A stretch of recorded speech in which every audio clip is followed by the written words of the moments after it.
40 years ago, in June of 1967, the Sinai Desert between Egypt and Israel would become a graveyard for an army.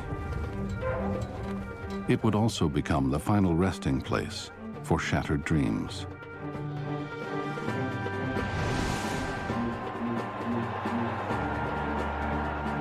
In Egypt, Gamal Abdel Nasser, the charismatic leader of the Arabs, envisioned a new Arab world, a great pan-Arab nation, strong, secular, socialist.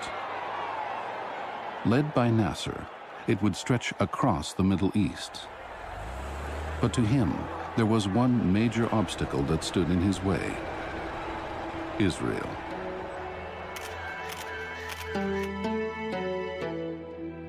In 6 short days of war, Nasser will lose not only his dream, but his army, his air force, and much of his prestige.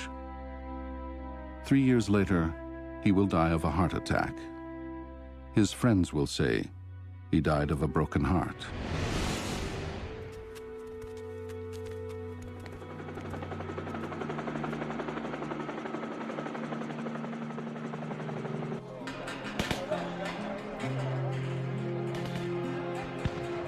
New dreams were born in a victorious Israel as the architects of war entered ancient Jerusalem. Missing from this glorious moment is an important character, Levi Eshkol, Prime Minister of Israel. Eshkol was the opposite of Nasser, a manager, a man without charisma, someone devoted to the nuts and bolts of developing Israel's economy. A man who yearned above all for a nation living in peace. But Eshkol, like Nasser, failed. Failed to hold back those who wanted war. Failed to lead his own generals. Failed to find peace.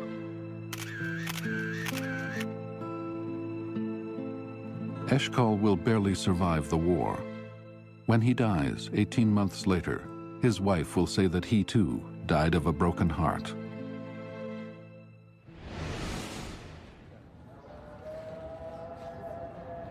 The Six-Day War of 1967 is a brilliant military success for Israel, but it has a troubled legacy.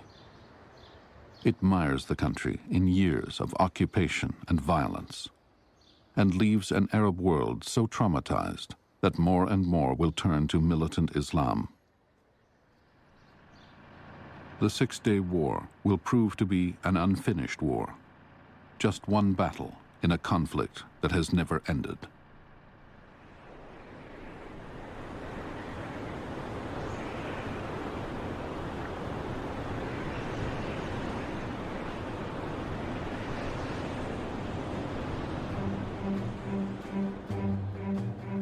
It is in Syria, Israel's neighbor to the north, where the countdown to the Six-Day War begins. Syria is at the center of a militant Arab nationalism, which is strongly anti-Israeli. The then head of the Syrian state, General Amin al-Hafiz, accusing Arab leaders of cowardice because they didn't want to attack Israel. And he said that given the command of all Arab forces in the countries surrounding Israel, he would be able to wipe out Israel in 6 hours. Syria harbors and trains Palestinian commandos who aim to destroy the Jewish state.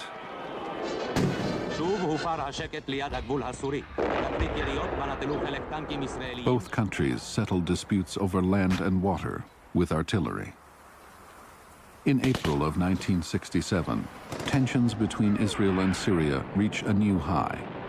Fighter jets clash in the skies over Damascus, and Israeli pilots down 6 of Syria's Soviet-made MiGs. Israeli Prime Minister Eshkol issues a warning. I hope that our northern neighbors will think twice before they entangle themselves in a nasty adventure which we will not be able to ignore.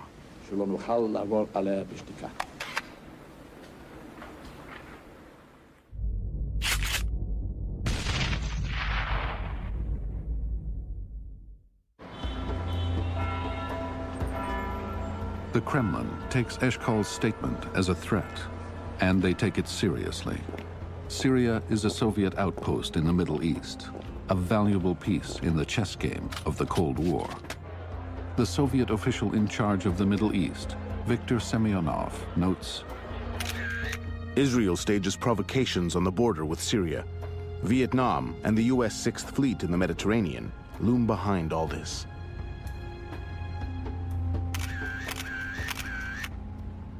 Вы знаете, я должен совершенно откровенно сказать вам. I should tell you honestly that we had detailed, factual information from the KGB and military intelligence about Israeli forces concentrating on the border with Syria. Our friends, Egypt and Syria, were the first to be informed about it.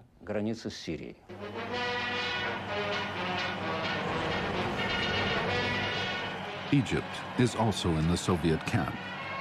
In the spring of 1967, Anwar Sadat, the Speaker of Egypt's parliament, heads a delegation to the Soviet Union. Just before Sadat returns home, Semyonov delivers some startling news. In 1 week's time, he says, Israel is poised to attack Syria with 12 brigades. Semyonov's information will prove to be wrong, but it sets in motion a disaster.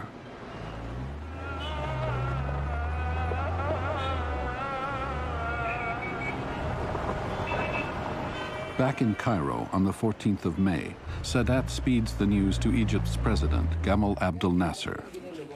He finds Nasser with Field Marshal Amer, the head of the armed forces. They are already poring over maps.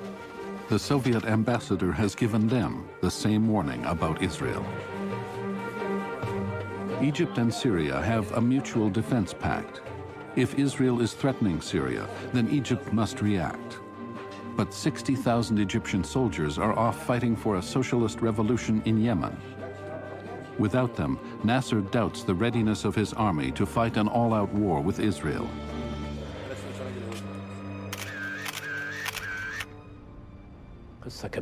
Nasser asked if our military forces were ready to face Israel. Amer said, yes, and be assured, Mr. President, that we are ready to meet our enemies and we are going to attack them inside Israel, on all levels, in the air and on the ground. Nasser and Amer immediately order 4 Egyptian divisions to the Sinai border with Israel, and they call up reserves.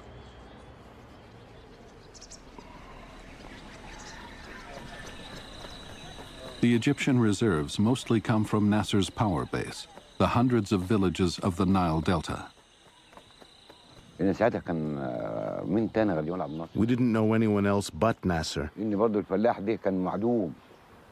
Because the farmer was very poor, Nasser gave him land. Nasser was supporting poor people. All of us loved Nasser.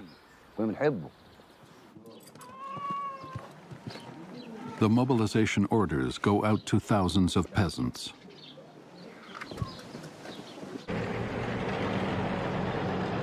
Four divisions cross into the Sinai in the first 48 hours. 40,000 soldiers with 300 state-of-the-art Soviet-made tanks, 450 armored personnel carriers, and several types of heavy Soviet artillery, all on the move to the Israeli border. Surprising thing about the buildup was how public it had been. The sending of the troops into Sinai was done like a parade ground maneuver. Units that people had never heard of before suddenly appeared on the street. The send-off of the troops is broadcast on radio and TV all over the Middle East. There is both widespread excitement and support for Nasser's move.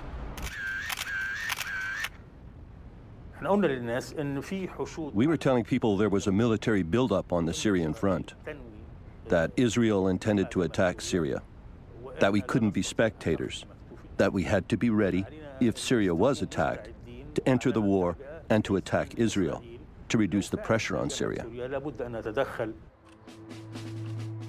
12 hours into mobilizing his troops, Nasser finds out the Soviet intelligence warning about Israel's attack is wrong. At this moment, Nasser can back off from war. But he doesn't dare dampen the excitement he's created throughout the Arab world.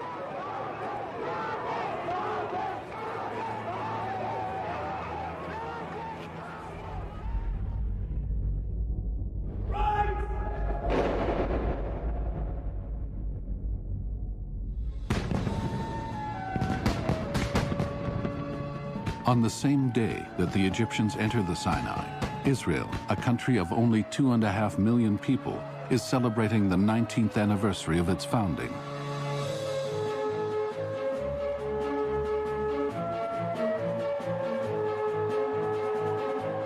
And although the public is unaware of it, Israeli intelligence has just learned of the massive Egyptian buildup in the Sinai.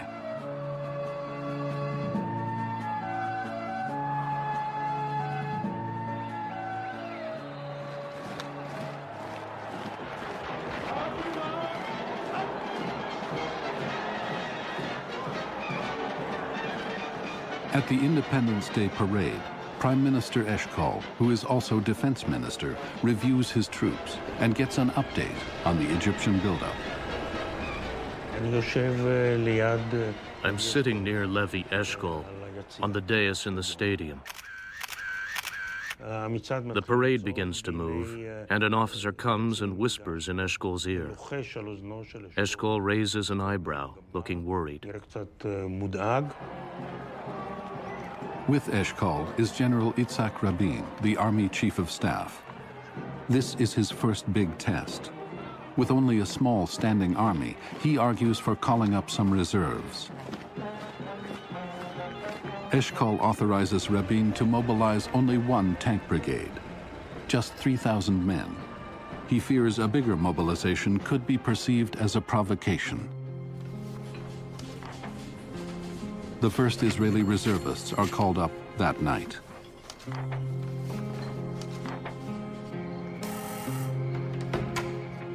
Among them is a 27-year-old office worker, Yehoshua Bar Dayan. He starts a diary.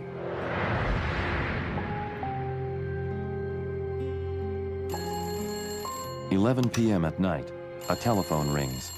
I have to leave in 10 minutes and help mobilize my unit. Gila is shaking. I am nervous too."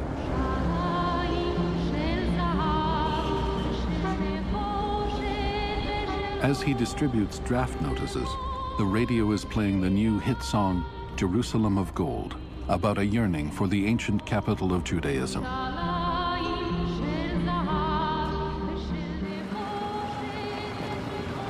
It takes all night to mobilize everybody. You climb stairways, knock on doors. There are frightened faces. Husbands enter the children's room to kiss the kids, trying to calm everyone, to reassure them. At 6 a.m., I'm back at home. I kiss Gila and Yariv goodbye. They wave to me from the balcony.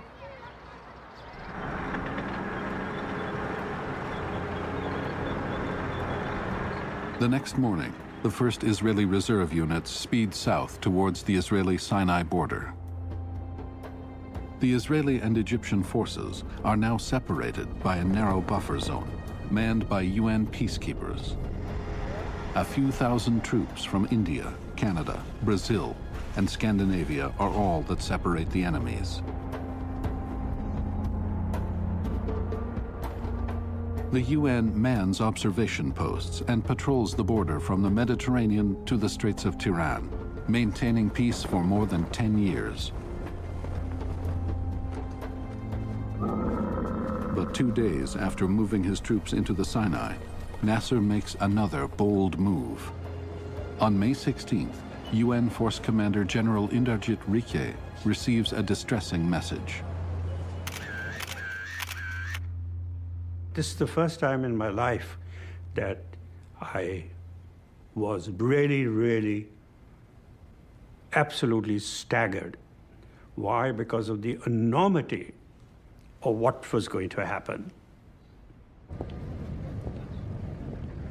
Nasser's chief of staff, General Sharkawi, orders the UN commander to evacuate the UN force within 48 hours. My reaction was very cool.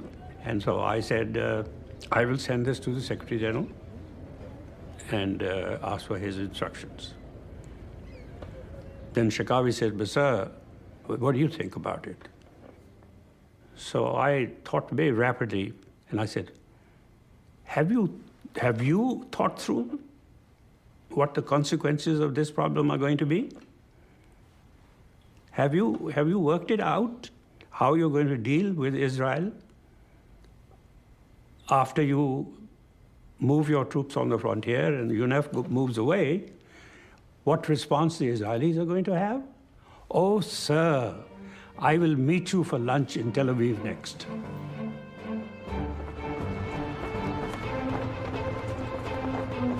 UN Secretary General U Thant receives Egypt's request. Without consulting the Security Council, he acquiesces to Nasser's demand for the removal of the UN force.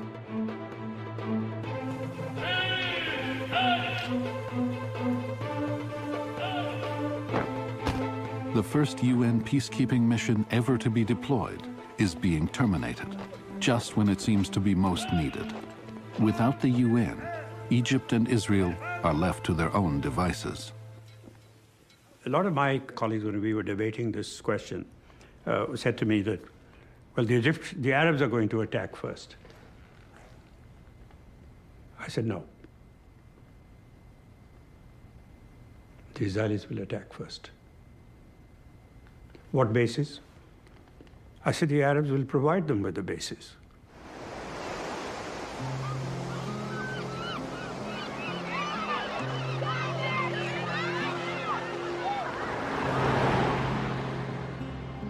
In the American embassy in Tel Aviv, John Haddon, the CIA station chief in Israel, reports to his superiors in Langley, Virginia. Nasser is raising the stakes. For me, it was just like a little boy who's being held by his father, and the little boy is shouting, "Let me at him, let me at him." And he doesn't want to be let at him at all, but all of a sudden the father lets go of him. And then they were off and running, weren't they? Nasser was being held by his shirt tails by having this UN front. And when he demanded that it disappeared, it disappeared, and no one was more surprised than he, I think.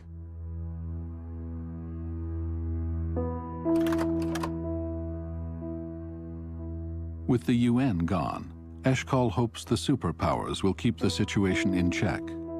In a world divided by the Cold War, the US is Israel's major supporter. President Lyndon Johnson advises Eshkol to refrain from taking any step that might increase tension. But while the US is holding Israel back, the Soviets appear to give Egypt a freer rein, which they will soon exploit. The departure of the UN forces puts Egypt in control of the Straits of Tiran, the strategically important narrows of the Gulf of Aqaba. It's a potential flashpoint. The job of keeping the straits open and so giving Israeli shipping access to this Gulf was taken on by the United Nations Emergency Force. Now, of course, that force is gone. So on the question of war or peace, the Israelis say here in the Gulf of Aqaba, the choice is President Nasser's. In Cairo, Nasser and Field Marshal Amer face a strategic decision. Closing the straits could ignite a war. But allowing Israeli shipping through the straits could be seen in the rest of the Arab world as a sign of Egyptian weakness. Amer argues that Egyptian soldiers simply could not stand idle and watch Israeli ships pass. He convinces Nasser that the army can face any Israeli retaliation. Amer said we should take a firm stand. He told Nasser, "My forces are ready 100%. They are strong enough to defend us and to push the Israelis back to their borders." Nasser and Field Marshal Amer have a complicated relationship. They rose to power together 15 years earlier when they led a military coup that overthrew the king. Nasser assumed the top political job, and Amer was put in charge of military matters. and he is ready for war. صدقني تاني مرة بقول لو أن القيادة العسكرية أو أحد من القيادة العسكرية. No one from the military leadership objected. It was the opposite. They all believed they were strong. General Mortagi, commander of the ground forces, said, "We are the strongest power in the Middle East." The commander of the Air Force said, "We have the strongest Air Force in the Middle East."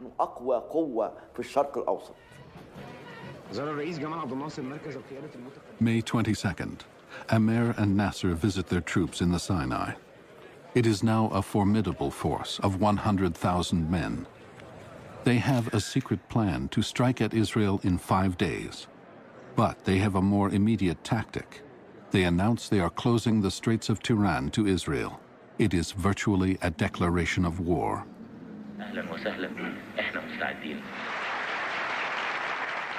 Nasser says, if the Jews want war, we say welcome.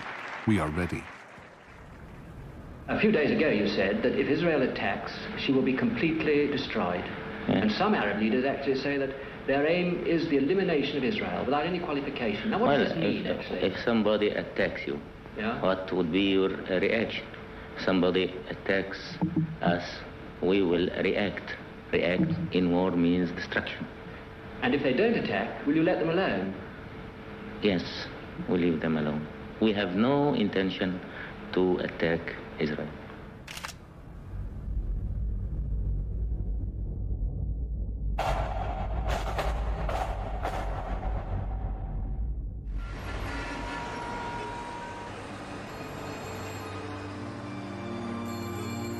That night, Prime Minister Eshkol's military advisor, Colonel Lior, is awakened with the news of the closing of the Straits of Tiran. He rushes to the Ministry of Defense and is asked to report to its underground bunker, the Army War Room. I thought war was going to break out the same day. We cannot give the Egyptian army more time to organize. I woke up Eshkol on the direct line. Sir, the Egyptians closed the straits.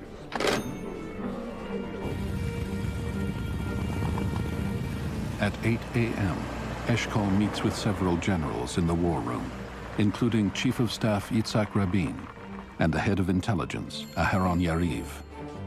If Israel does not respond to the closing of the straits, it will lose its power of deterrence. Israel's credibility, determination, and capacity to exercise its right to self-defense are being tested. Israel must respond. Eshkol listens to the generals carefully, but he tells them that President Johnson has advised Israel not to shoot first. As always, Eshkol is cautious. He decides to sound out international opinion, and he postpones the decision to go to war for 48 hours.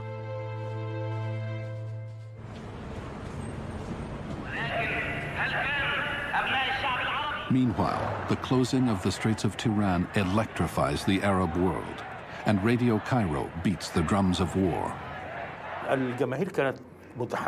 The masses were very excited, sure that their army could win.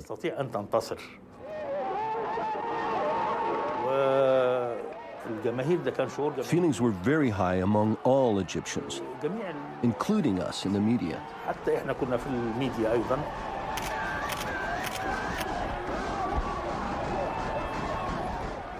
واضح ان عبد الناصر كان هو القوة الروحية. It was obvious that Gamal Abdel Nasser had a very advanced Arab vision. From the Persian Gulf to the Atlantic Ocean, Nasser was the man we were all waiting for. الشخصية التاريخية المنتظرة هو عبد الناصر.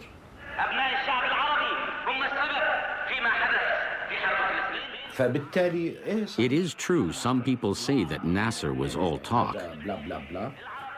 But actually the Arab world was ready to follow him. The Arab world was ready to sacrifice for a successful project.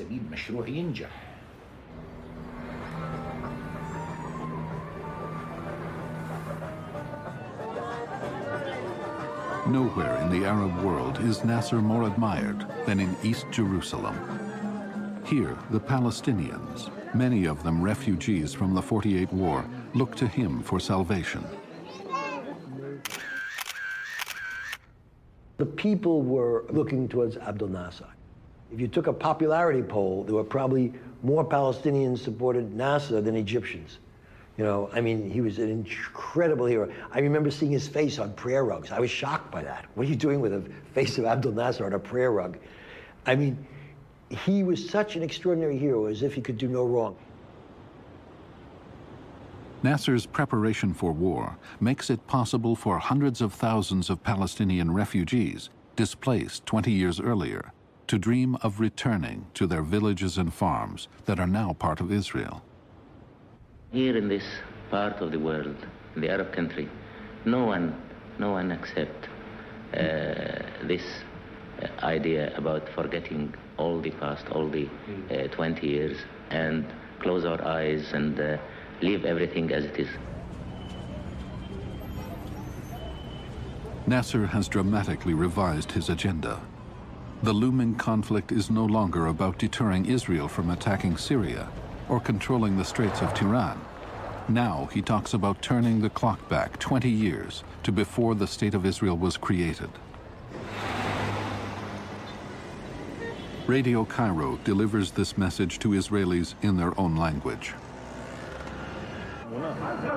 ناصر ناصر نحن أحريخة نشميد إتخم نصرف إتخم نشحك إتخم عدك.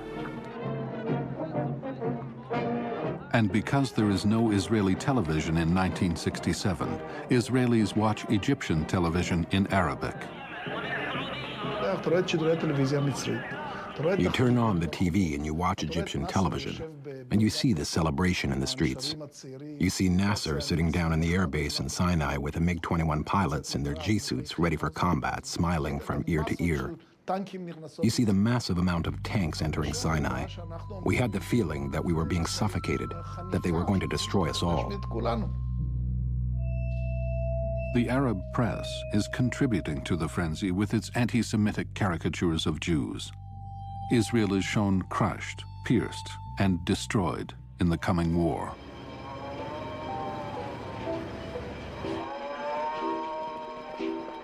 Israelis prepare for the worst. Rabbis consecrate parks to serve as mass graveyards. Civilians are called to donate blood and dig trenches. Most of the able-bodied men are called into service. Most factories and stores are closed. Every truck, every bus, every human being was gone.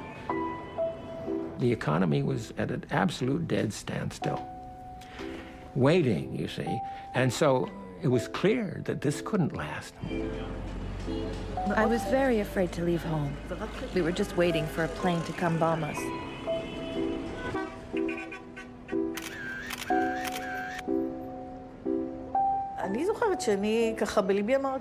I remember that in my heart I had decided that if we were conquered, I would turn on the gas and we would die together.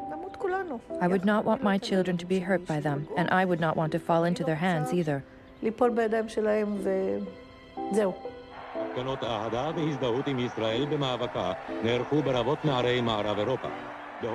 Arab propaganda has an impact beyond Israel. For Jews everywhere, it ignites a deep-seated fear that another Holocaust is in the making.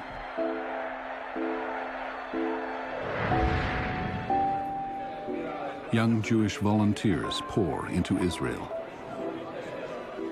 Going there because I feel, the need to go there at this particular time.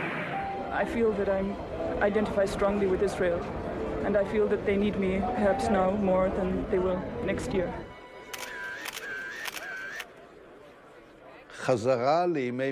We return to the days of the War of Independence, when the threat was really a threat of annihilation. And the public thought, here we are, not even 20 years later, and we are again facing a threat to our existence. So naturally, the Jews panicked.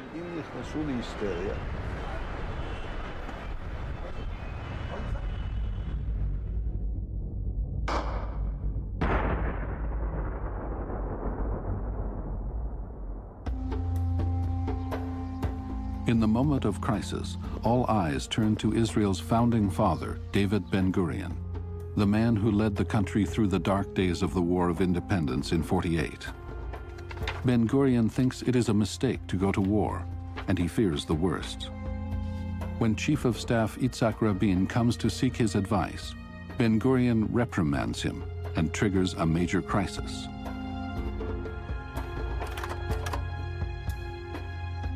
In his memoir, Rabin writes, "The old man received me warmly, but instead of fortifying my spirits, he gave me a dressing down.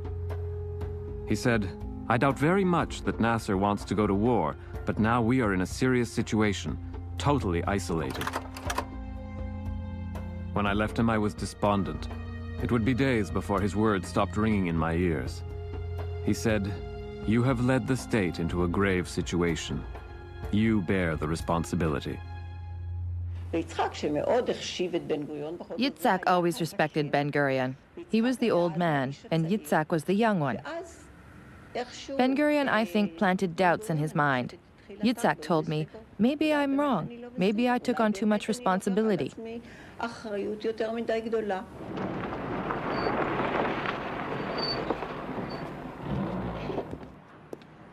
As commander of Israel's military, Rabin is under intense pressure. His mental anguish becomes obvious as he continues to prepare for war. I was with him. Suddenly, he didn't make any sense when he talked. He claimed that he heard lots of noise. Maybe it was a bombardment, he said. We didn't hear anything, no noise. Then we realized that he had collapsed and was having a breakdown. On the 23rd of May, he came home at 6 p.m. He wandered around in the corridors of the house smoking. He was smoking like a chimney throughout those days.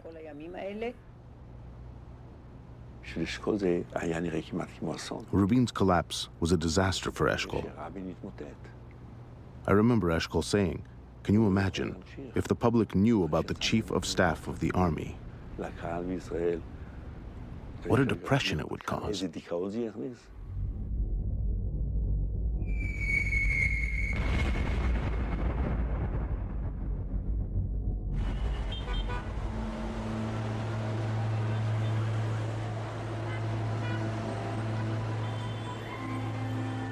That same day, May 23rd, the UN Secretary General U Thant comes to Cairo to try to prevent war.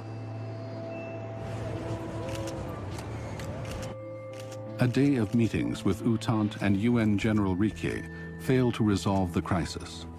But later, in a private meeting with Nasser, they gain a troubling insight into his predicament. He was under tremendous political pressure. The military are insisting that he go to war. He definitely indicated that he was afraid of a coup, assassination.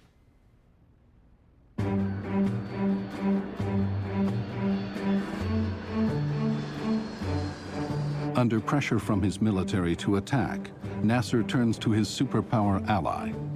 He sends his defense minister to Moscow to seek Soviet support for an Egyptian first strike. When the defense minister finished speaking, Kosygin told him right away,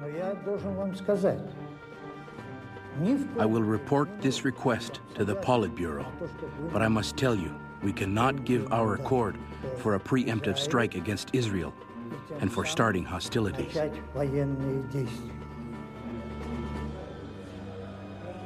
The Soviets, who incited Nasser in the first place, apparently have had a change of heart. Despite Amer's insistence, Nasser decides to heed Kosygin and postpones plans for a first strike.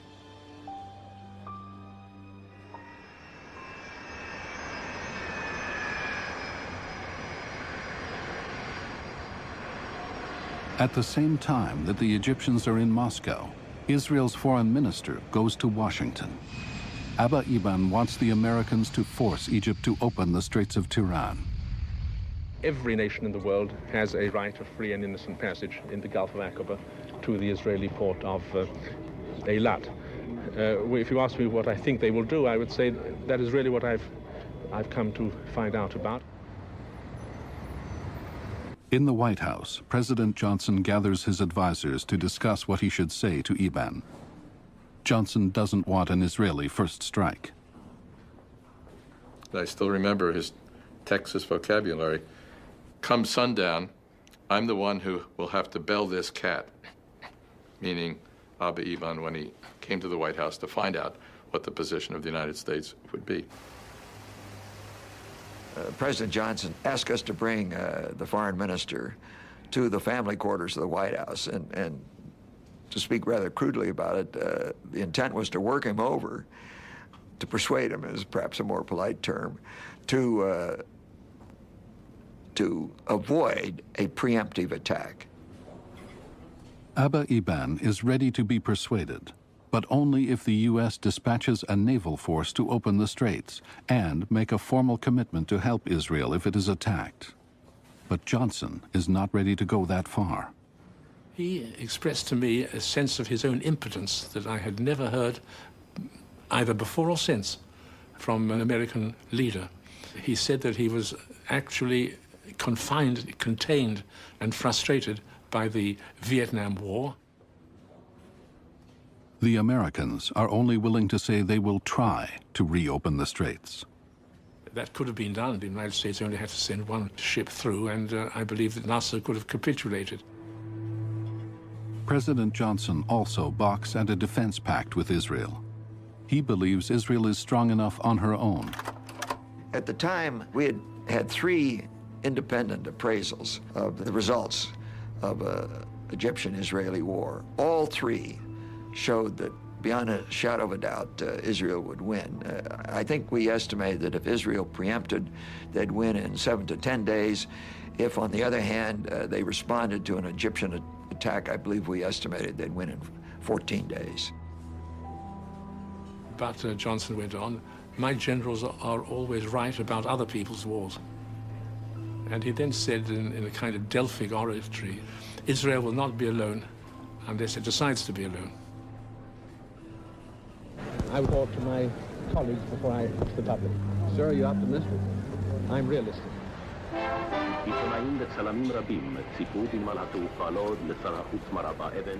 Eban brings back the bad news.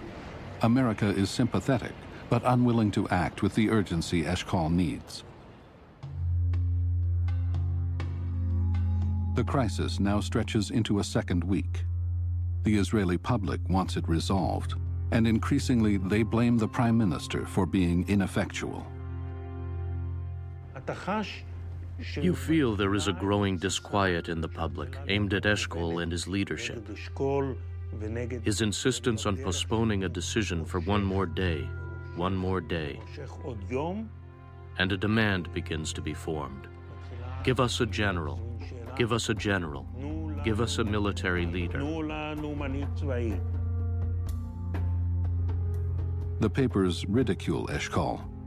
Nasser crushes him while he sleeps. He is portrayed as hesitant and indecisive.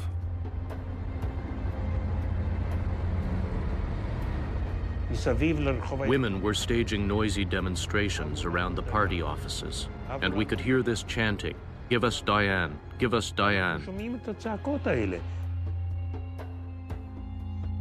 The public wants Eshkol to step down as defense minister and to appoint General Moshe Dayan to the post. Dayan is extremely popular. He's a military maverick, and he's a hero. In 1956, during the Suez Crisis, he defeated the Egyptian army. Decisive and unapologetic, Dayan believes war is the only alternative Israel has at this point. But still, Eshkol resists.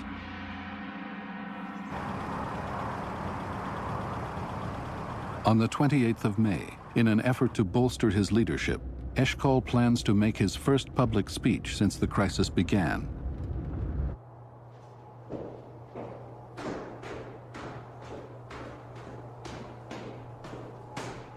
Eshkol wants to reassure a tense nation, to tell them that he has a plan, that the government will fight if Israel is attacked, but that he will work together with the U.S. to avoid war. With no time to prepare, Eshkol's secretary insists the speech be delivered live. We brought him to the studio, and I did 2 rehearsals with him.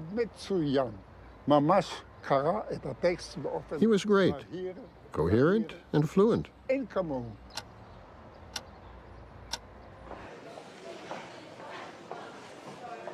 And then it is time for the live broadcast.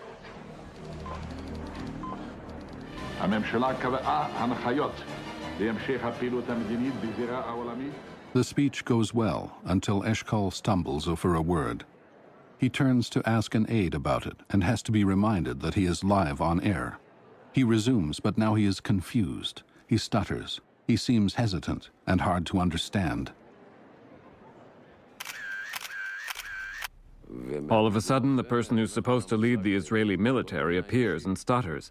And from this stammering, you can't even begin to imagine. In the entire history of the human race, a mere stumble has never been turned into such a national scandal. Eshkol's radio speech was simply traumatic.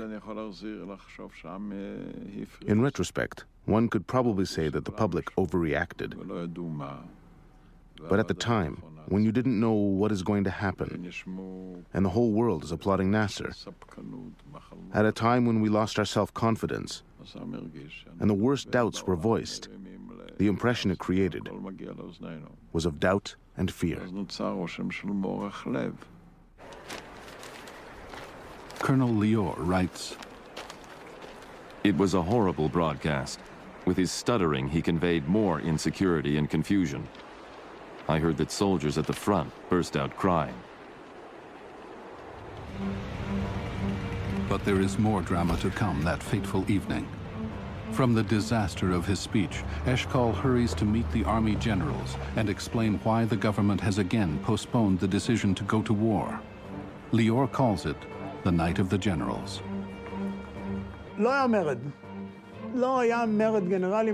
There wasn't a general's rebellion. There was a meeting.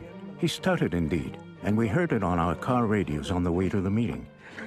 We knew Eshkol, it wasn't a big deal. But there was a lot of harsh talk.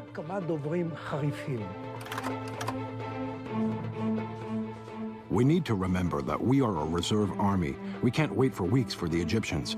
The army was never built for that. The army needs to be mobilized and act fast. Today, we sawed off with our own hand the deterrence power of the Israeli army.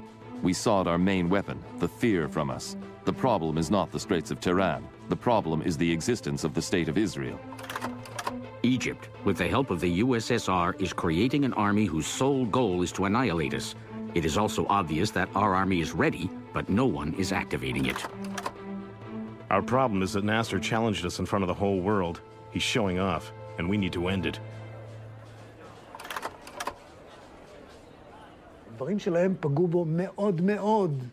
Their words hurt Eshkol a lot. As for the rest of us, we talked about practical matters.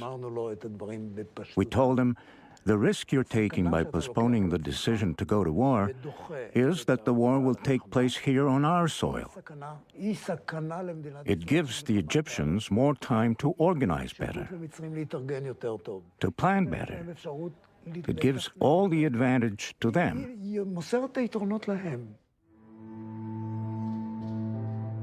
It is Eshkol's turn to answer. He speaks to the generals with great emotion.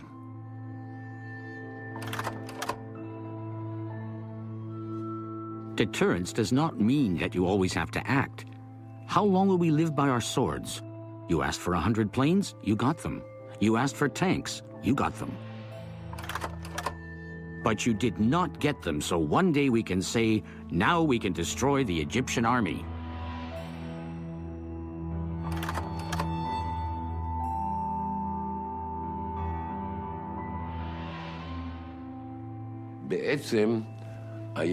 It was a quiet putsch by the general staff. How did he dare? The huge and holy army says that there is no choice but to go to war, And this stuttering Eshkol wants to tell the army what is good and needs to be done? And if a war is necessary or not? He did not stand a chance.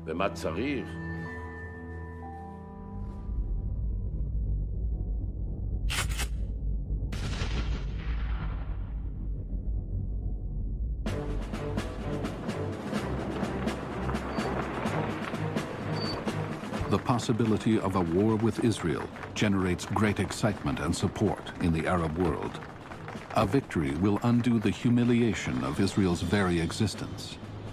Kuwait pledges its army to the United Command, along with Algeria, Tunisia, and Morocco. Even a bitter opponent of Nasser, King Faisal of Saudi Arabia, joins the cause. Will Saudi Arabia go to war against Israel? We are ready to go to the furthest extremity, war. Could I ask His Majesty what sequence of events he would like to see now in the Middle East? The first thing is the extermination of Israel.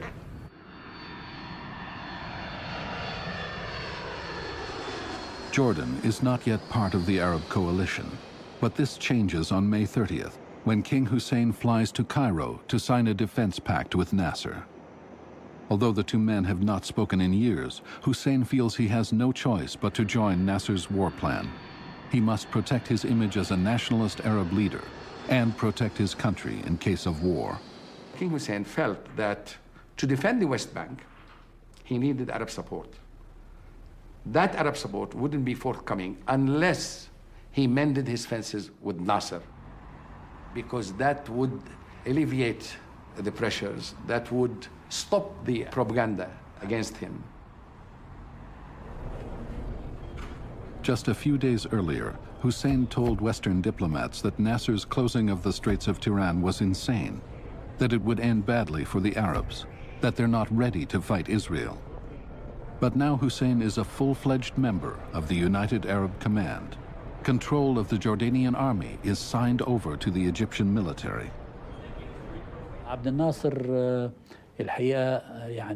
This level of enthusiasm King Hussein showed surprised Nasser, and he never forgot this for the rest of his life. This alliance means that Israel will need to protect its border with Jordan. Although Jordan is not a major military power, its Arab Legion fights well. More importantly, Jordan's alliances with Iraq and Saudi Arabia can bring more men and tanks into the war against Israel. In just 2 weeks, Nasser has ejected the UN forces from the Sinai, blocked the Straits of Tiran, and given new life to the dream of eliminating Israel. The entire Arab world is behind him.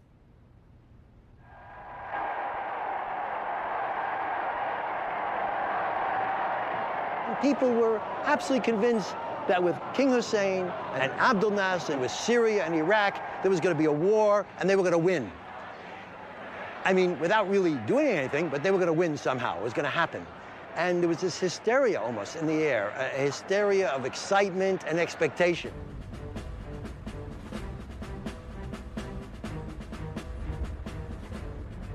On June 1st, 4 days before the war, Eshkol breaks down and finally agrees. He will give up the defense portfolio. Moshe Dayan becomes the new Minister of Defense.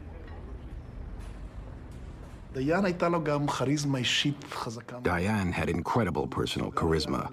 He was able to hypnotize the public. Even if one day he said one thing and the next day the opposite. A big part of his success as Minister of Defense was the fact that he projected a sense of confidence to the army and the nation. People felt safe with him. One thing about the significance of this appointment is immediately clear. It's an outright victory for all those in Israel who favor the taking of a much tougher line against Egypt. Now out of the public eye, Eshkol is still looking for a way to avoid war. He sends Meir Amit of the Israeli Intelligence Agency to see the head of the CIA in Washington. Eshkol tries once again to see if the U.S. Navy will in fact force open the Straits of Tiran. I asked the director of the CIA, what is the United States planning to do? He told me we are not going to do anything. None of the naval powers wants to get involved in this thing, except Denmark, which is debating it. With diplomatic options exhausted, the focus is now on the new Minister of Defense. Moshe Dayan has become the public face of Israel, and journalists ask about Israel's chances in a war against the Arab forces. Well, they have plenty of tanks and troops and everything, too much, too many, and we have much less than they have. Much depends, of course, where is the battle. The next day, June 4th, Eshkol convenes a critical cabinet meeting. But Dayan takes charge. We cannot lose the initiative. The situation gets militarily more complex. It does not matter who will shoot the first shot. We have to act, and act as quickly as possible. The cabinet votes. 12 ministers are for a preemptive strike.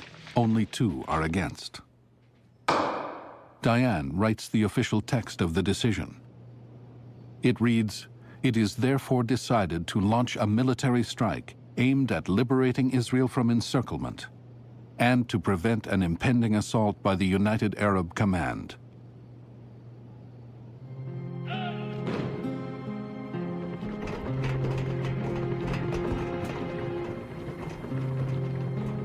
Yitzhak Rabin, recovered from his collapse, drills his army and air force relentlessly. On the eve of war, he says, the Israeli Defense Forces are wound up like a mighty spring.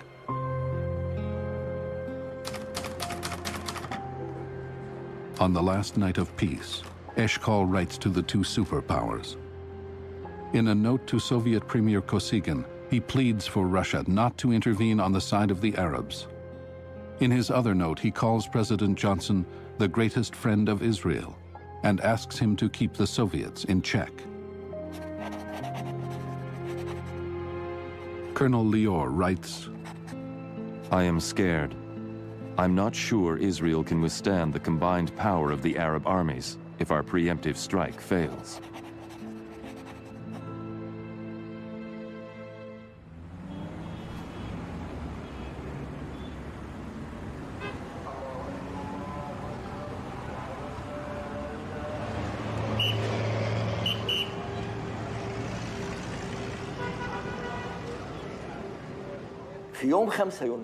That morning on June 5th, I was at home having breakfast. The attack came at exactly 10 to 8. I heard it from my house.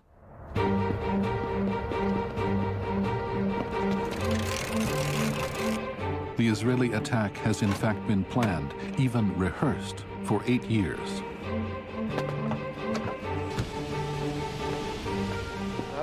Before I fly, I leave all my feelings behind.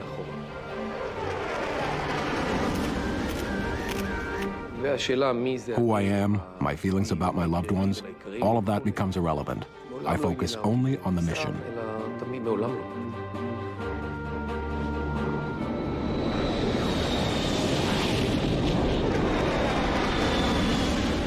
Almost the entire Israeli Air Force takes off. The attack is timed to catch the Egyptians at breakfast. It's an all-out assault, aimed at hitting every airbase in Egypt simultaneously. The planes fly low, avoiding Egyptian radar. At each airfield, there is an overall plan. First, disable the runways to prevent escape. Then, take out individual planes.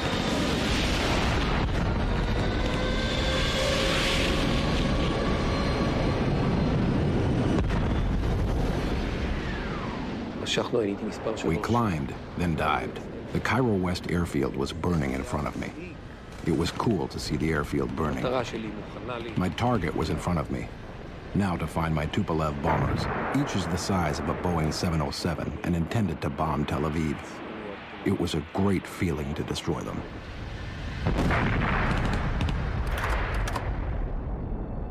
The Israelis achieve total surprise. Egypt's Field Marshal Amer is touring the Sinai to prepare for the coming war, unaware that it has already started. It was a strange feeling to see the Israeli planes over us. My first impression of the war was when I saw the Israeli planes above me, while I was in the Field Army Command headquarters. Not a single warning siren sounded before their arrival.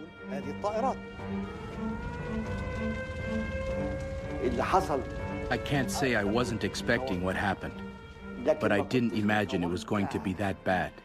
Not that bad. In just 3 hours, the Egyptian Air Force is destroyed. 280 modern jet fighters and bombers lost. It takes only 2 more hours to destroy the Syrian Air Force, and minutes to annihilate the Jordanians. Within the first hours of the war, Israel has destroyed the air power of its enemy and is now able to mount its ground offensive without fear of an Arab air attack.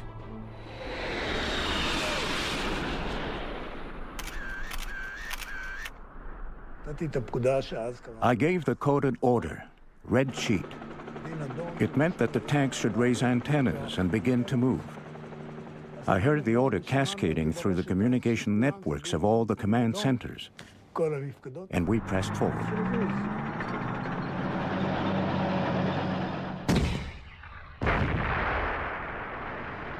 Israel drives an armored wedge into Egyptian defenses along the 3 roads leading into the Sinai Desert and begins to engage the main body of the Egyptian army.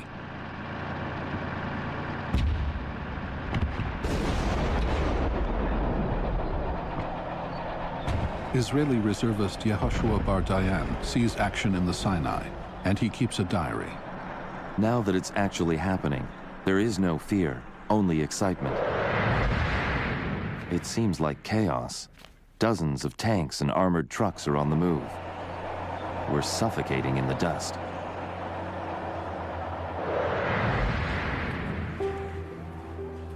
The Egyptian High Command is in a state of shock. Israel's air attack has been a catastrophe. Without air cover, Egyptian troops at the front begin to panic. Our officers didn't even have time to order us to dig in. Everything happened so fast. Suddenly, we saw our soldiers withdrawing. Nobody told us what was happening. So we withdrew too.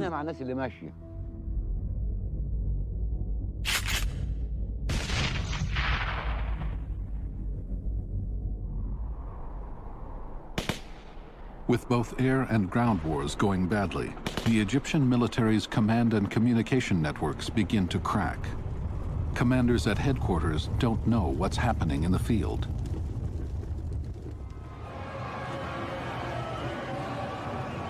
But these military disasters are kept from the Egyptian public.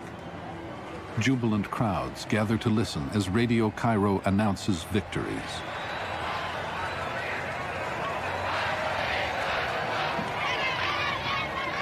Each fictitious downed Israeli jet elicits cheers.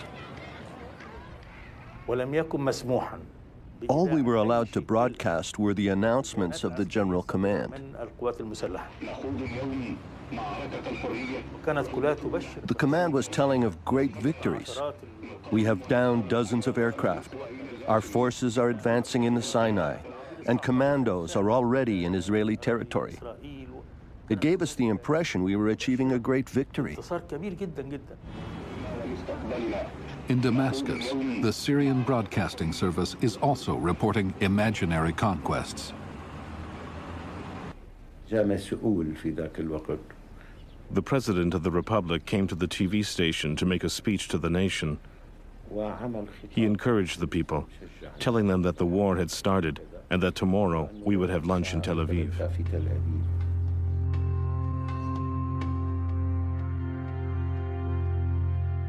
Israel follows its own plan of disinformation. The public has not been told of the total victory of the Israeli air attack. Israelis learn about the war when air raid sirens signal them to go into shelters. Moshe Dayan, as defense minister, gave an order. He ordered total radio silence on the first day of the war. Not one announcement on what the IDF was doing or its victories. All the Israeli public hears is a general statement that the war has begun.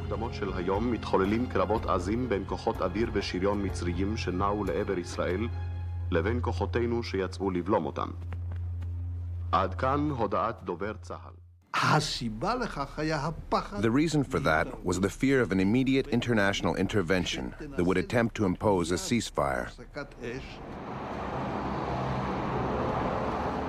The Soviets soon learn about the war and the destruction of the Egyptian Air Force.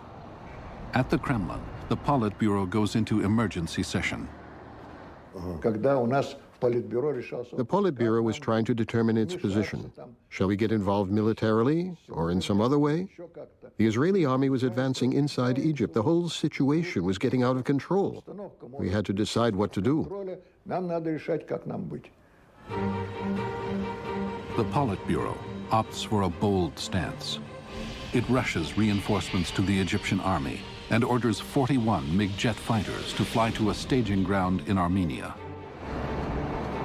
While preparing for war, the Soviets also activate the hotline and contact the White House directly. For this task, the Kremlin summons its foremost English translator, Viktor Sukhodrev. I was led into a room where I saw not a telephone, but an ordinary teletype machine. And they had rolls of paper, a typewriter-style keyboard. That was it. Then, Premier Kosygin walks in. Kosygin said, tell the White House that Chairman Kosygin is here at the apparatus and wants to talk to President Johnson. About 7:15, the telephone rang. It was the duty officer in the war room. Mr. Secretary, Prime Minister Kosygin's on the hotline. He wishes to speak to the president. So the president came on the line. He said, in effect, God damn it, Bob, what are you calling me for at this time in the morning? I said, Mr. President, Prime Minister Kosygin's on the hotline. How do you wish to respond? Kosygin started dictating. The Israelis were advancing into Egyptian territory, and it was therefore up to Israel's ally and supporter, the United States, to stop the aggression. President Johnson doesn't want the Soviets to take unilateral military action, nor does he want to become entangled in Israel's war. Johnson writes back immediately. He promises Kosygin to work together with the Soviets in the United Nations and do everything possible to stop the war before it escalates.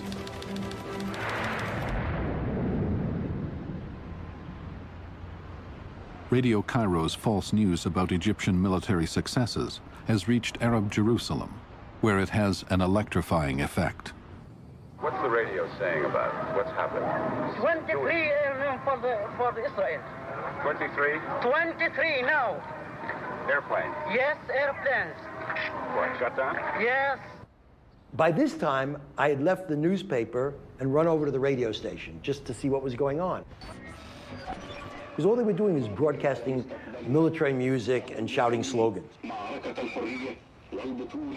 And I remember saying to them, they're going to hit this place. And the head of the station saying, because he had some military experience, the head of the station. We were probably the only two people who had military experience. He had served in the Jordan Army.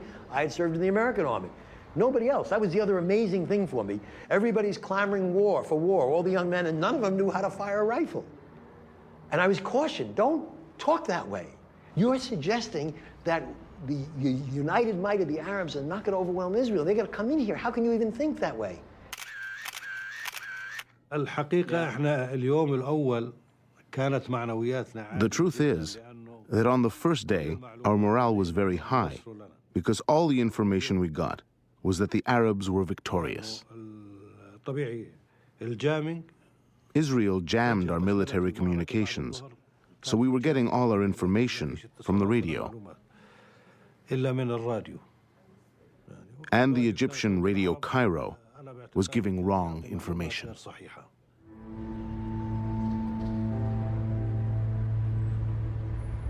In Amman, Jordan's King Hussein receives a message from Israel. We appeal to King Hussein and to other neighbors to stay their hand, and Israel would do likewise. But King Hussein can do little. He has signed a mutual defense treaty with his Arab neighbors, and his army is now under the control of an Egyptian, General Riyad. We were fighting the war on the basis that it was an Arab joint effort. This is why the Egyptian general's views prevailed. The Arab war plan calls for the Egyptian and Jordanian armies to cut Israel in half. But neither King Hussein nor General Riyad have any real information about the progress of the war. Just public lies from Radio Cairo and private lies from the very top. Nasser calls the king and tells him that his planes are attacking Israel. He urges Hussein to seize as much territory as possible before a UN ceasefire.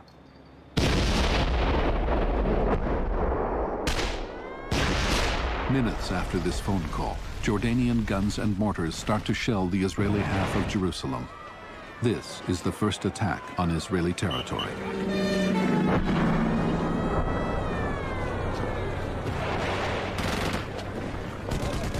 They started bringing in hundreds of wounded by ambulance and also by helicopter. There's a helicopter landing field over there. Only 3 hours into the war with Egypt, the war has now expanded to include Jerusalem. The future of the Holy City, sacred to Muslims, Christians, and Jews, will be decided by force of arms in a battle that will resonate for generations.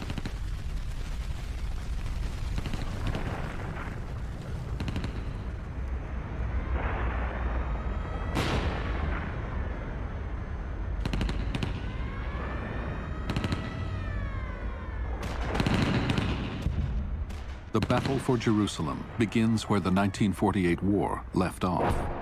For close to 20 years, Jerusalem has been a city divided between Jordan and Israel.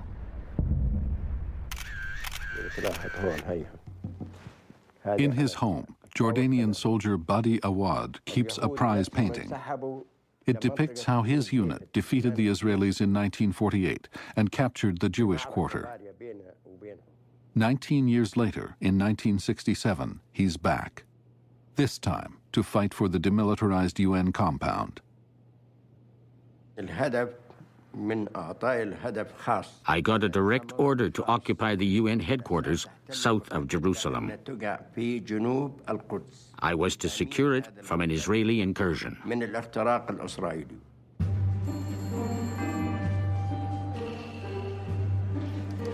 In the war room, the nerve center of Israel's military command, one man, General Moshe Dayan, defense minister for only 4 days, is making all the critical decisions.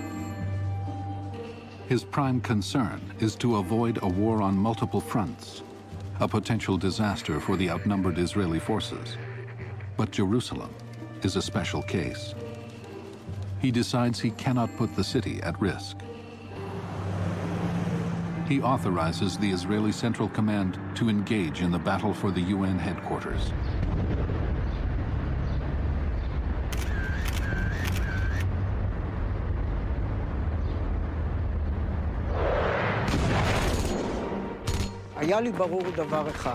One thing was clear to me. If I could quickly counterattack, I would be successful.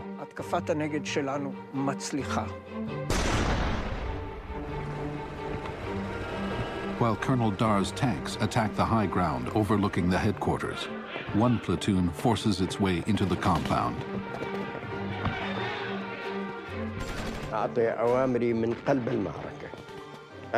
I was giving my orders from the heart of the battle. I was facing the enemy with my soldiers. We were positioned with 2 battalions forward and 1 to the rear in the compound.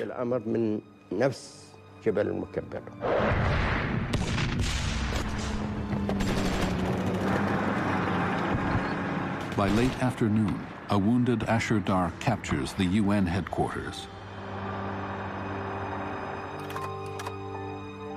Now that a ground war with Jordan has begun, the military must control the road from Tel Aviv to Jerusalem.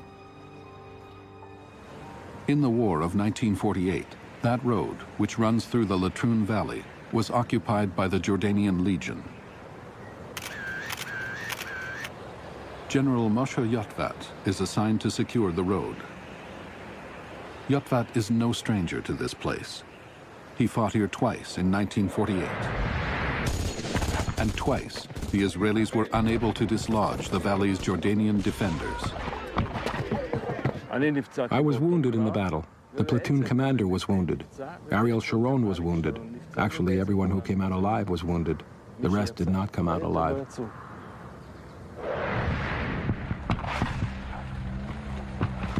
Now, Moshe Yotvat has another chance. He starts shelling the Jordanians. But the Jordanian Legion has withdrawn into the West Bank. Yotvat pursues them.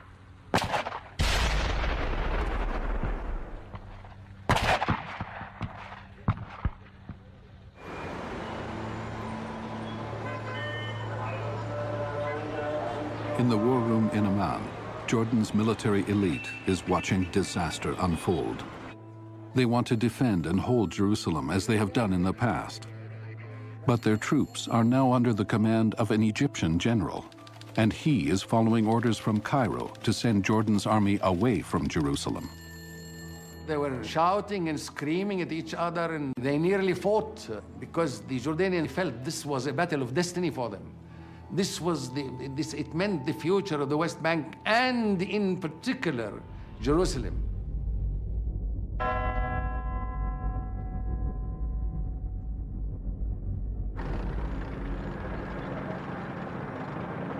On the second day of the war, with the Sinai campaign going well, Moshe Dayan pulls out his paratroopers from the Egyptian front and sends them to fight in the battle for Jerusalem. Israelis are haunted by the loss of the Jewish quarter in the Old City just 19 years earlier in the 48 war. The quarter was destroyed, its synagogues defiled, and access to the Wailing Wall lost. Jews were exiled from a city where they had lived since the reign of King David 3,000 years before. To many Israelis, this was a national disaster.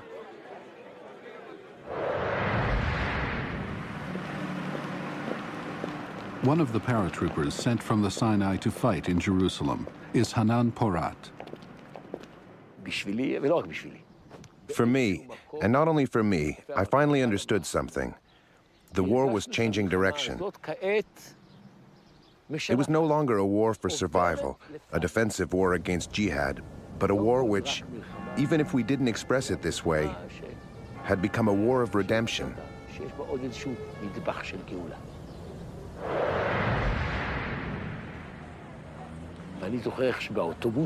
I remember how we went up to Jerusalem in these dusty buses. The bus is roaring with the song Jerusalem of Gold. The guys are singing about how the water holes have dried up, how nobody comes anymore to visit the town square. I mean, who thought about those things back then? The song, Jerusalem of Gold, was written just before the war. It's an unlikely anthem for the soldiers, most of them secular Jews who have always regarded Tel Aviv as their center. But the war is changing Israel. The largely secular nation is getting a heady dose of religion, and the battle for Jerusalem is starting to feel like another holy war.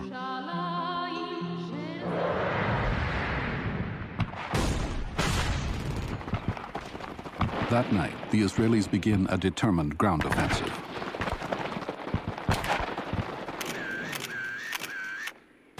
The soldiers are paratroopers, like Private Yaki Hetz, fighting for the ridge overlooking the old city. I felt there was no earth underneath me, like I'm walking through water. I shoot just to get my confidence back.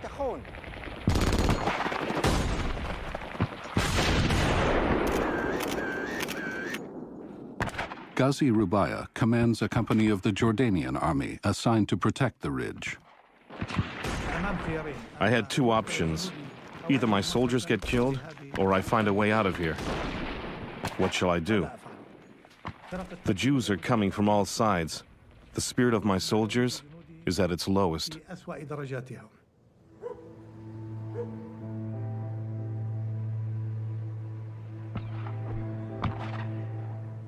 The Jordanian resistance is broken after 5 hours of fierce fighting. 105 Jordanians and 35 Israelis die, 18 of them from Yaki Hetz's platoon.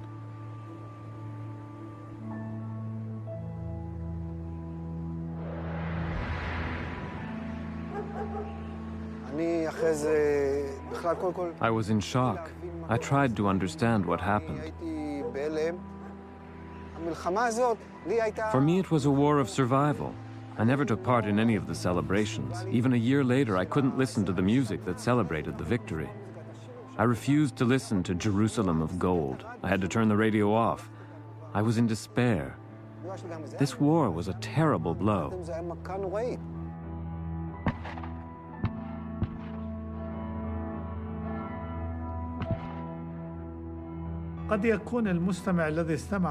Those who listen to my story of the war may not realize the scope of the tragedy, the fierceness of the battle, the fear, the hunger, the pain, the responsibility. Defeat is bitter. Its psychological effects stayed with us for a very long time.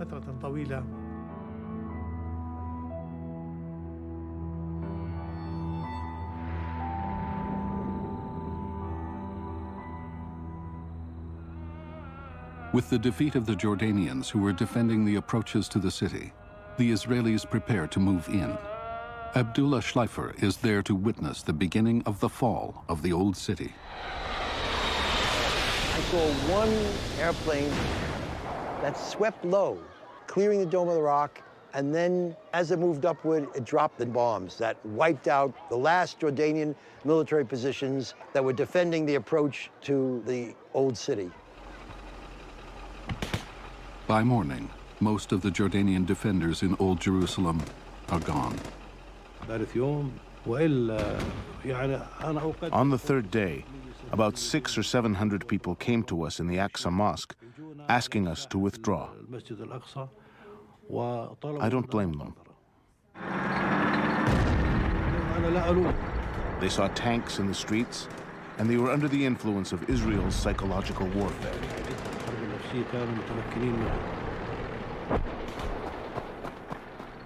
A few stayed on the walls to fight. A few militiamen and a few Jordanian soldiers who decided they were going to stay and die here. They stayed on the walls, and there was even a unit, a sergeant and 2 of his men, who were with the Jordanian army as it left the city. And by the time it got to the other side of the valley, they looked back, the sun was rising, and they saw the sun sparkling on the dome. And they were so moved by their sight. Usually when people desert, they desert to go away from war. These men deserted to come back and fight.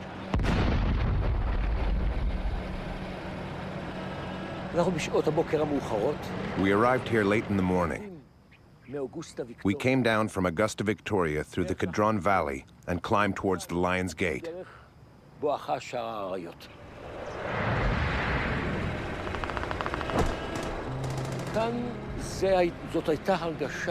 We felt that we were making history, that we were writing a new chapter in the Bible.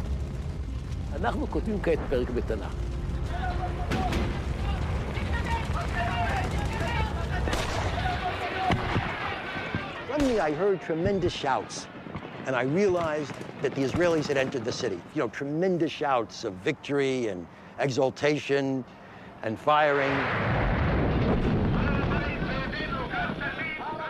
You could see Israeli troops fanning out in the Haram Sharif, and you could see the prisoners were being taken, and they were obviously notables of the city, because this Haram was the last command post for the governor, for what there was of a civilian command.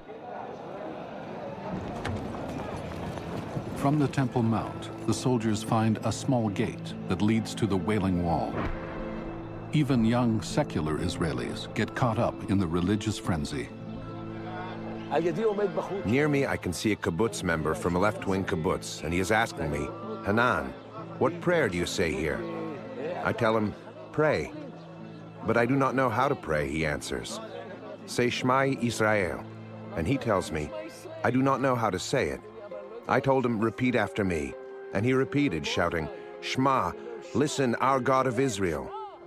Believe me, I do not know if I ever heard such a prayer in my life. I'm standing there with my family holding my American passport, and I'm saying, I'm an American, I'm an American. And they're shouting, the roof, in English. They want to get out of the roof because there's still some sniping. And then it's in every Israeli history book. They come up to hang the flag.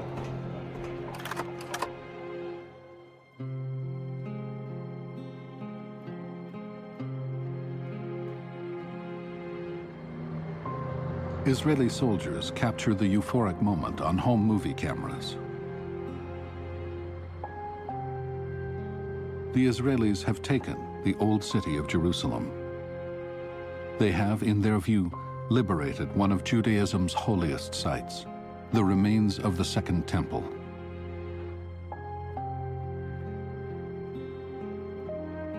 But at the same time, they have occupied one of the Muslim world's holiest places, the Haram al-Sharif, or Noble Sanctuary. This tragic intersection of religious geography will stoke the fires of conflict for generations to come. And it will be a deep and humiliating setback for Jordan's king. King Hussein has always perceived himself as a Hashemite leader. He's a descendant of the Prophet Muhammad. And the protection of the Jerusalem Muslim shrines was the responsibility of the Hashemites.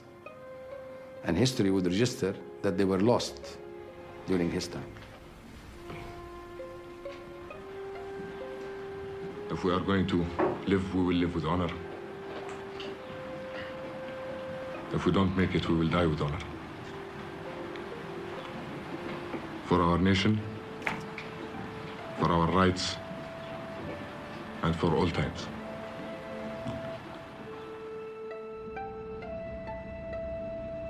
The conquering generals of the Israeli army, Moshe Dayan, Uzi Narkis, and Yitzhak Rabin, proudly enter the city they've captured.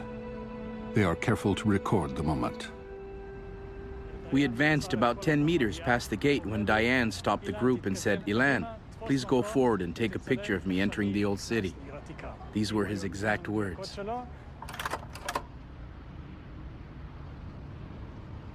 It is to be a purely military triumph. Israeli Prime Minister Levi Eshkol is absent. He has been told it's too dangerous for him to come. There's only room for Israel's heroes of the moment, the military.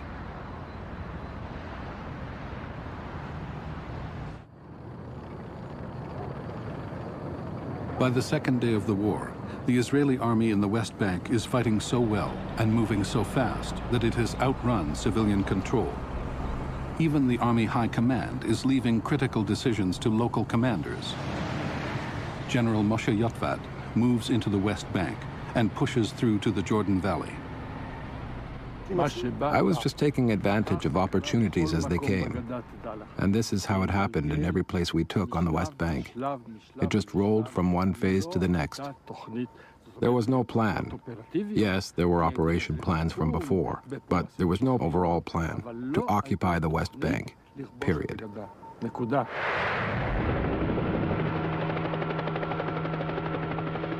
In the Sinai, the Israelis are also doing better than they expected. General Ariel Sharon surprises the Egyptians when he crosses sand dunes previously considered impassable.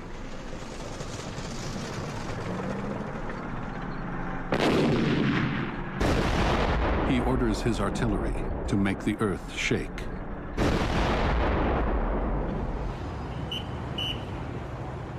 For the Arab armies, the war has been one defeat after another. If their leaders are to survive this calamity, they must shift the blame somewhere else. Egyptian President Gamal Nasser gets on the phone with Jordan's King Hussein. Together, they come up with an explanation for their defeats. They accuse the US and Britain of fighting on Israel's side. But Israeli intelligence has taped the call.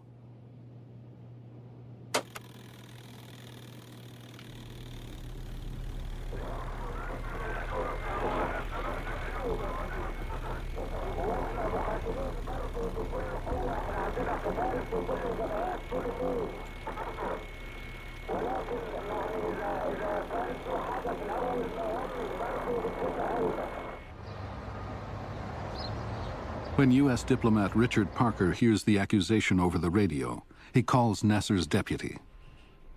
I called up and said, what the hell is this? There aren't any American aircraft within 300 miles of Egypt. He said, for your information, they could not possibly have done what they did without help, and that help had to come from you or the British. And we think it was you.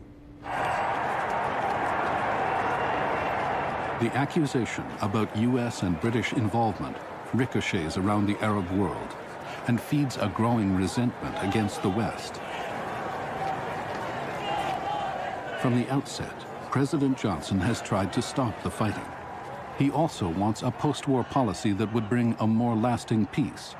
But first, he has to get the UN Security Council on board.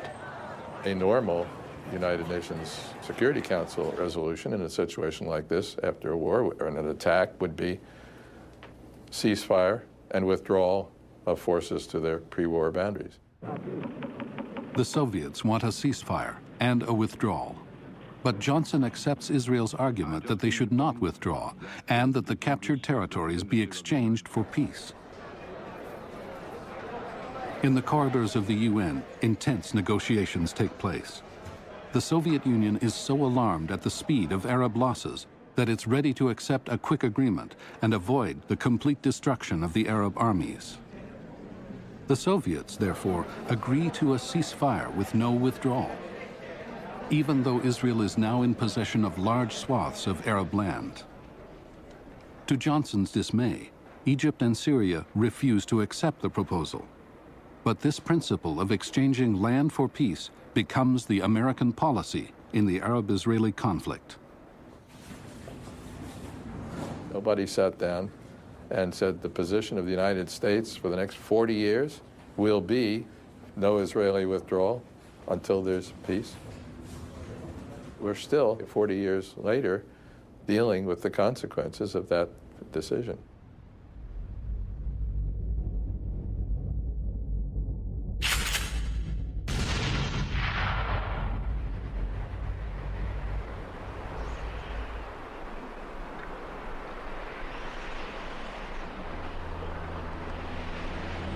The Egyptian army, though battered, remains a formidable fighting force. 9 of its 14 divisions have not yet seen combat and could be used to block the Israeli drive to the Suez Canal. Amer, however, has no fight left in him. He wants to withdraw. But when his generals submit a plan that will take 3 days to implement, he panics and orders the army to get out of the Sinai immediately. The withdrawal was not planned. A planned withdrawal means an orderly retreat to specific positions. The withdrawal orders were issued without details, and the local commanders were left alone to execute them. It resulted in a lot of confusion on the Sinai front.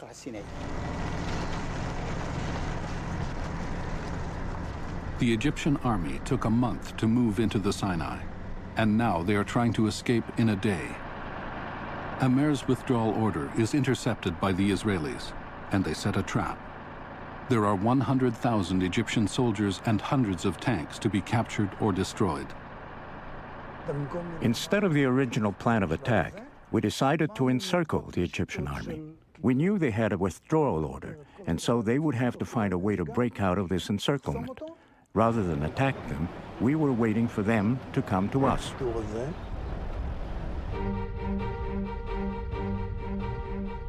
Fatih Abu el-Rish has been retreating on foot for over 24 hours. We were walking in groups of 3 or 4. We knew the roads because we had spent 3 years in this area. As we walked, we looked in broken-down cars for food or water.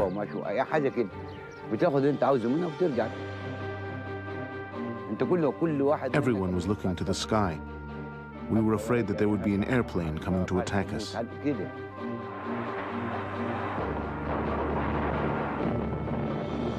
No one was thinking about anyone else, only about himself.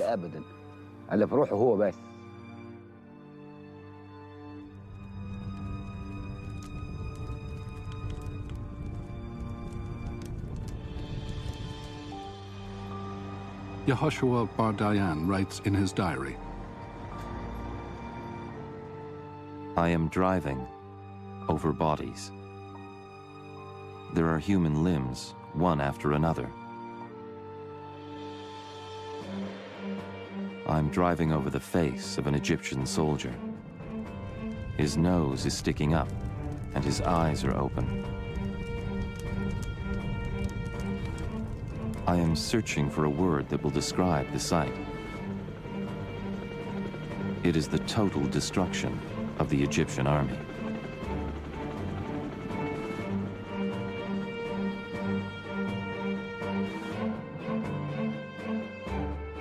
Tens of thousands of Egyptians are taken prisoner.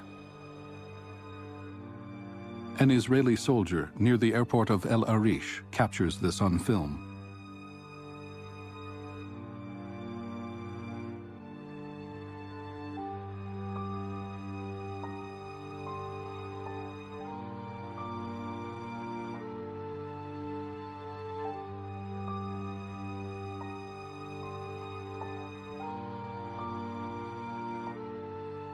As the numbers become overwhelming, the Israelis decide to keep only officers and specialists and let the others go.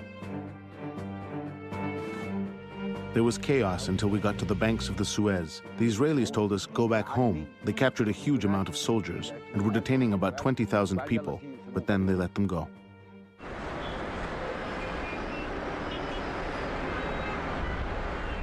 Tens of thousands of Egyptian soldiers are going home with tales of defeat and destruction.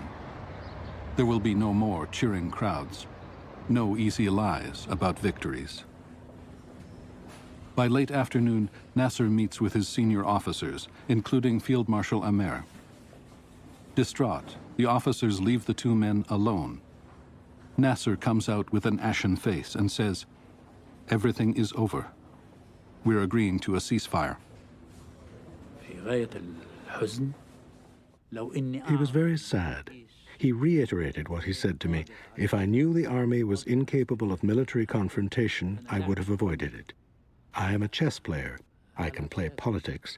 I didn't have to go to war.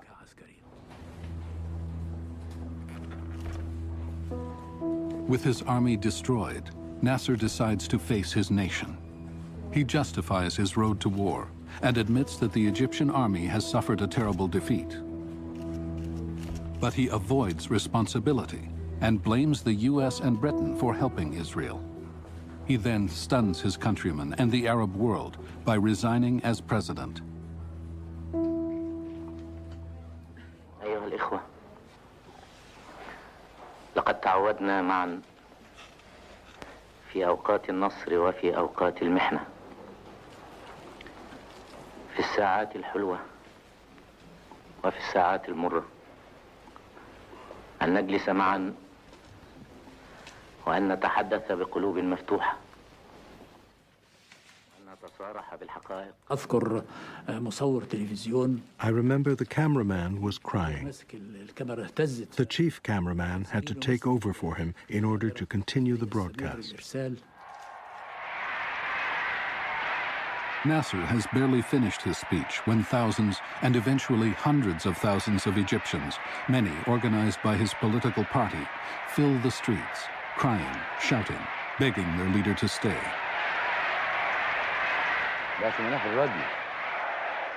We heard it on the radio. We wanted to go to Cairo and to tell him, no, don't resign. He had to stay. It's like your son has done something wrong and is trying to avoid responsibility. You have to deal with the matter and correct your mistake.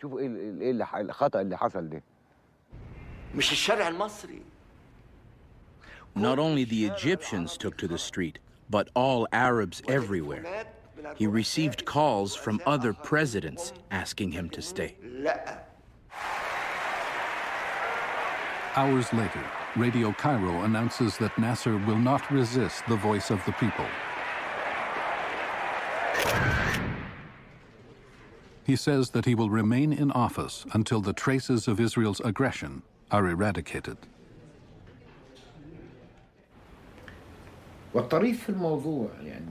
In all the countries in the world that went through similar experiences, the governments fell. But not the Arab regimes. That's the situation I had to face, as well as millions of other citizens. Here we were, left in the middle of a path, a deserted, dry path. Not a cloud in the sky, no promise of rain. We were left with the ruins of our dreams.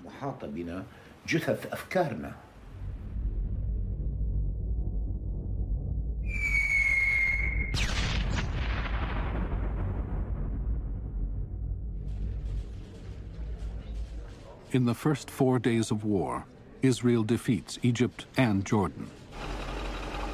Moshe Dayan did not want the army to reach the Suez Canal, but now Israelis are cooling in its waters. Dayan had been against the occupation of the old city of Jerusalem. Who needs this Vatican, he said. But now Israel controls all of Jerusalem.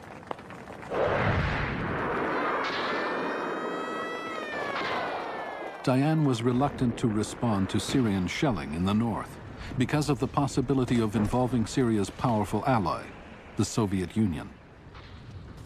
But on the 5th day of war, Dayan changes his mind and orders an attack on Syria. Dayan once told me that Israel is like a small mouse. There's a big ocean in which all the superpowers swim. They're the big fish, whales, dolphins. And Israel is like a small mouse. It runs quickly out of its hole to grab something and runs quickly back to the hole.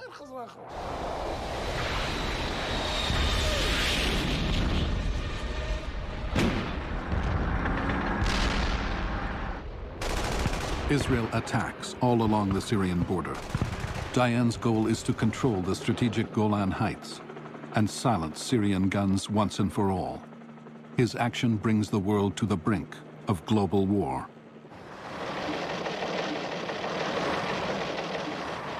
That evening, the hotline in the White House comes to life. Soviet Premier Alexei Kosygin sends a stern warning. Kosygin, in a sense, said to the president, if you want war, you're going to get war. He didn't actually use those words. He said, in effect, if you don't stop this action, that is to say, if you don't stop Israel attacking Syria, we will have to respond and we will consider, I think his words were, unilateral military action. The situation was very serious on a global scale. No one knew what turn events might take. You know, Middle East conflict has always been like a powder keg. There might have been an explosion with grave consequences for the whole world. The Soviets move to back up their threat. They order Air Force General Vasily Reshetnikov to repaint his planes with Egyptian Air Force markings and prepare for action.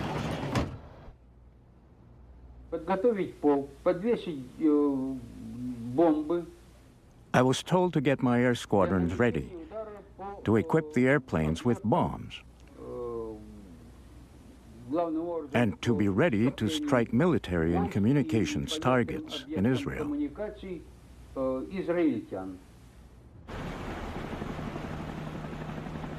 Less than 10 miles from the Israeli shores, the Soviet fleet is assembling a force to storm the Israeli port of Haifa. Captain Yuri Kripunkov is asked to find volunteers to go ashore for battle. I lined up my boys on the deck and said, "Lads, it seems like we're going to take part in a very serious action. Those who are not ready to risk their lives should step ahead." Only one stepped ahead.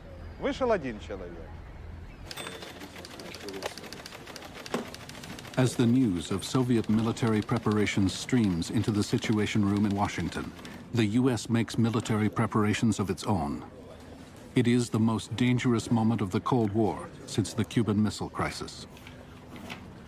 We figured we would have to introduce U.S. military force to support Israel, defending itself against a combination of Syria and the Soviet Union.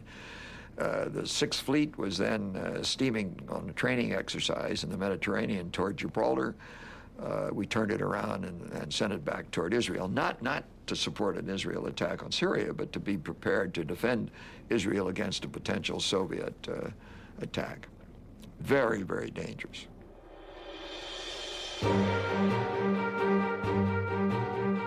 In the United Nations, Syria presses for an immediate ceasefire, but Israel resists. This buys Dayan enough time to finish what he's started. In the next few hours, the Syrian army is decimated. The Israelis push to within 40 miles of Syria's capital, Damascus, when Dayan calls a halt and Israel agrees to a ceasefire.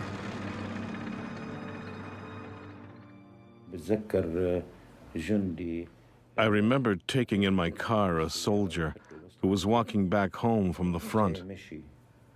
He was crying. I asked him, "Why are you crying?" And he said, "I would have preferred to have both my legs amputated than to return home in such defeat."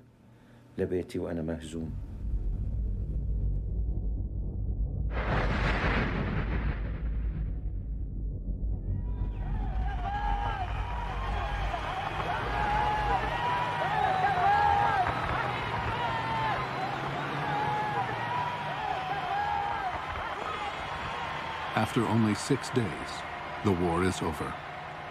Israelis feared the worst, and now they are filled with relief. The political geography of the region has dramatically changed. Israel now controls 3.5 times as much land as it had 6 days ago. Prime Minister Eshkol, who didn't want the war, governs 1.5 million Palestinians in the West Bank and Gaza. But it is Jerusalem that is both the biggest prize and the thorniest issue.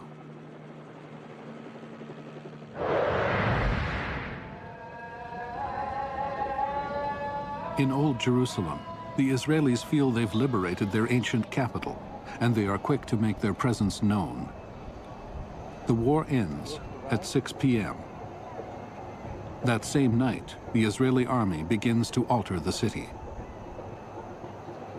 I start hearing noise coming up from the Magadim quarter, and I see there are bulldozers, and they're starting to destroy houses. And in the morning, I get a better look. Half the quarter is destroyed. For generations, Jews who wanted to pray at the Wailing Wall had to do so in a narrow alley. But now, Dayan wants to remake this quarter into an open plaza that can hold thousands. The Wailing Wall is to be transformed from a religious site into a national symbol. When I saw this destruction, there was a part of me that felt tremendous dread, that like a whole new problem was going to be created, a whole new problem.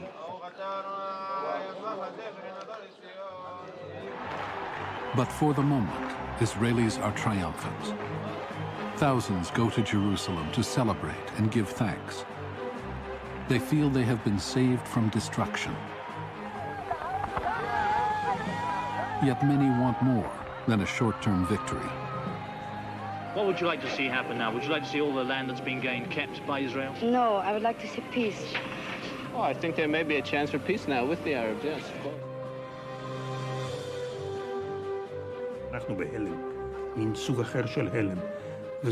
We were in a state of shock those first few days. For the first time, people could visit Jerusalem and the territories. It was as if all politicians, from the right and left, and all the people, had taken a large dose of LSD, and we were flying.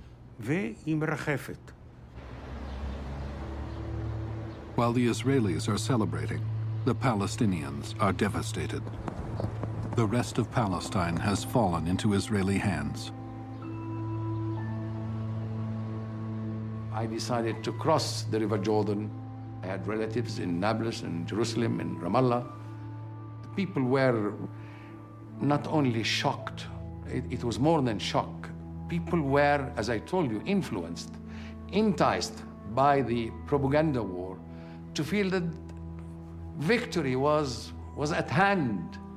To be defeated in such a humiliating way was something beyond anybody's imagination. Almost immediately, the Israeli government begins to plan for peace. Israel offers to give back Sinai and the Golan in exchange for full peace with Egypt and Syria. It is willing to negotiate over the West Bank, but insists on keeping all of Jerusalem as Israel's capital. Dayan and Eshkol stated that they were willing to give a lot back for peace, and Dayan said his famous line, that he's waiting for a telephone call from the Arabs. And the Arabs, instead of calling Dayan, went to Khartoum. 1 month after the war, Arab leaders gathered for a meeting in Khartoum, Sudan, to deal with the aftermath of the war.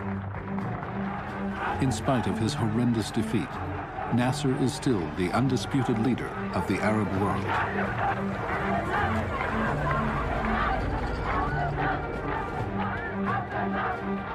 He rejects the land for peace concept promoted by the Soviets and the Americans as being tantamount to a surrender.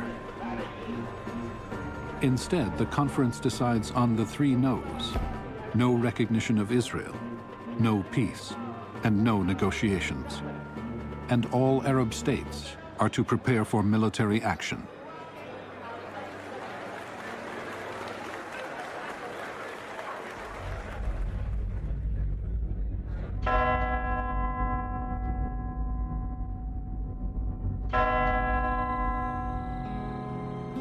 In the years after the war, Egypt and Jordan do sign peace agreements with Israel. The Palestinians and Israelis are still in painful negotiations. The Arab League has accepted the principle of land for peace. But 40 years later, the war is still with us. Its results are embodied in every aspect of the bloody Middle East conflict. Both the victors and the vanquished are still searching for its meaning.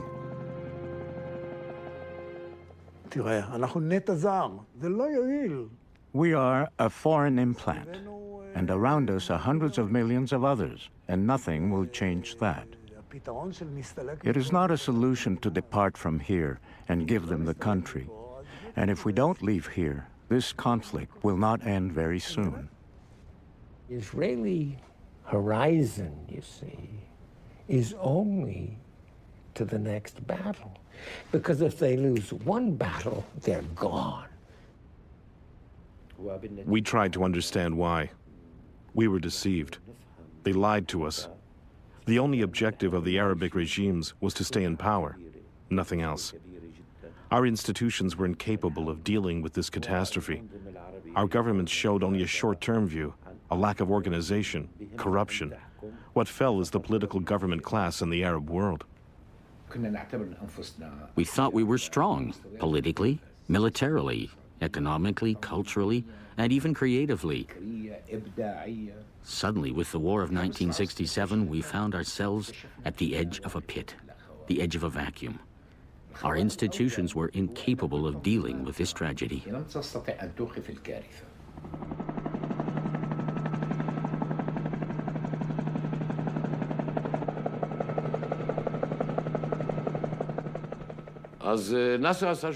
So all right, Nasser made a mistake and Hussein made a mistake. So why do we have to fall into the trap of their mistake and to turn our lives into an ongoing hell?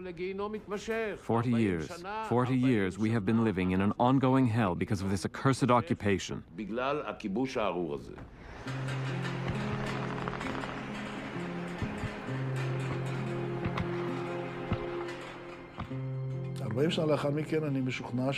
"40 years later, I'm convinced that the war was the right step. I'm very proud of the Six-Day War. I applaud its result. It changed the face of the Middle East, and I think the peace we achieved with Egypt and Jordan are the direct result of the Six-Day War."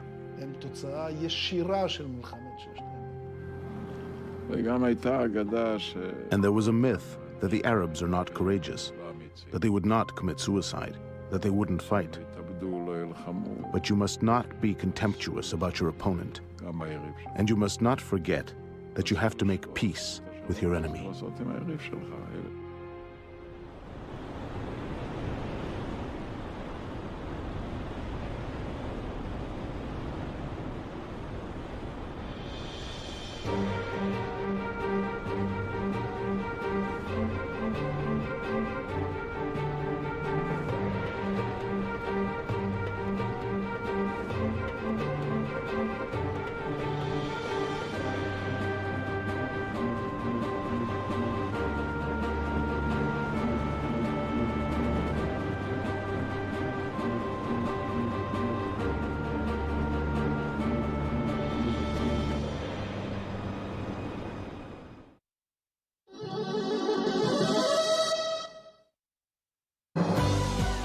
We are PBS.